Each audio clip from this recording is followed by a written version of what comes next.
Bon allez, on va parler, alors là, un sujet qui, je le sais, là encore, va vous faire réagir, et vous qui nous regardez également. On va parler science et sexualité. Oui, étonnamment, ça matche ensemble visiblement, puisque dans Je t'aime, etc. sur France 2, on a découvert ce que je qualifierais moi d'effrayante invention de 2 chercheurs américains. Regardez, vous allez me dire ce que vous en pensez.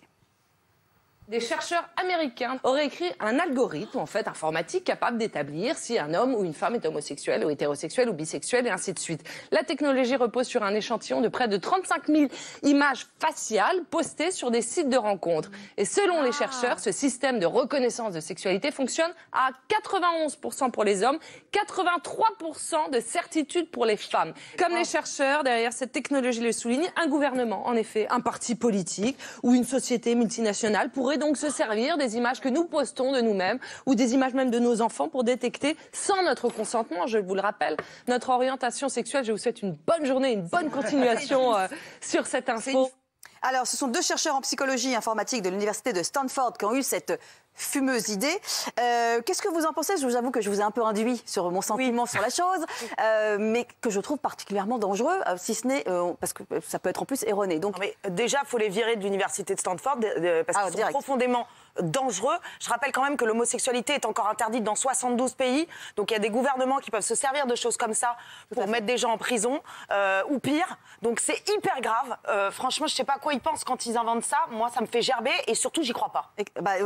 On espère que ça n'aura pas lieu, mais c'est extrêmement dangereux d'essayer de mettre au point ce genre de choses, non? Je ne sais pas, Caroline, vous avez l'air plutôt favorable à ça? Non, mais je ne suis pas favorable. C'est difficile de passer après et vous, et le sujet, et Francesca. Mais après, je peux faire comme ma petite camarade et dire que c'est horrible, évidemment, qu'à l'échelle mondiale, et si c'est pour des fins discriminatoires, c'est horrible. Mais pardonnez-moi, quelle autre fin que des fins discriminatoires? Quel intérêt de savoir que votre camarade est hétéro, bi, lesbienne, ou je ne sais quoi? Moi, je vous parle vraiment à titre personnel. Mon rêve, ce serait qu'il y ait une application qui existe, que je scanne la personne et qu'on me dise combien il gagne, qu'est-ce qu'il fait comme métier, est-ce qu'il est homo ou hétéro, est-ce qu'il a des enfants, qu'est-ce qu'il aime, est-ce qu'il aime le sport. Vous êtes comme une société orwellienne où on saurait tout dans une transparence comme ça, en 2 secondes, bim, bam, en fonction d'un les chamans, ça ne réussit pas du tout.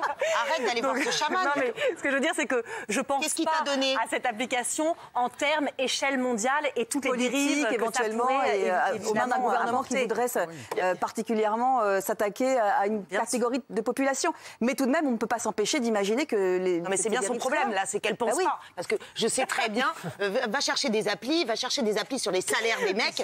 Enfin là, ça n'a rien à voir. La sexualité, ça touche à quelque chose de très, très grave. Franchement. Qu'est-ce qu'il y a, Jean-Michel? Non, mais je dis, vous parlez dans le vide, ça n'existe pas. Je suis sûr que ça n'existe pas, ce truc-là. Non, mais là, ça a été oui, non, mais ok, ils ont fabriqué un système, un algorithme qui dit que... Une sorte d'intelligence artificielle. Mais ça voudrait dire que dès la naissance, vous êtes ce que vous devez être, et c'est pas du tout le cas. Vous vivez, vous avez une histoire. L'histoire de votre vie, elle va conditionner ce que vous allez être à 16, 18, 20, 40 ans. Donc c'est complètement pipeau. Et justement, la qualité d'un être humain, c'est toutes ces différences qui font qu'il n'y a pas 38 000... Oui, mais malheureusement, ce genre d'information pourrait tomber dans des mains mal intentionnées, puisqu'ils se targuent en disant que les prédictions sur leur expérience étaient exactes pour 91% pour les hommes, 83% pour les femmes.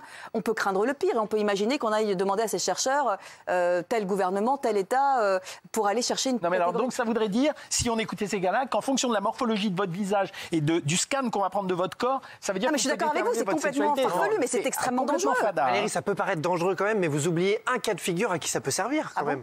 Bah oui, ces gens que tout le monde connaît, tout le monde en a autour d'eux, ce sont les gens qui, au resto, ils hésitent 3 heures sur la carte, ils sont hyper indécis. Eux, ça peut peut-être quand même à un moment donné leur dire, allez, dépêche-toi, prends ta décision. Mais vous êtes complètement dingue. J'ai pensé, là, je me suis dit peut-être quand même ça peut les aider. Vous savez quoi? Elle pense pas assez, vous pensez trop. Arrêtez les deux. Voilà. Qu'est-ce que vous en pensez avec le hashtag CQDLT? Est-ce que vous estimez que ces chercheurs en psychologie jouent aux apprentis sorciers et que c'est extrêmement dangereux? Est-ce que vous dites que de toute façon c'est complètement faux et farfelu et inapplicable? En tout cas, on le souhaite que ce soit inapplicable.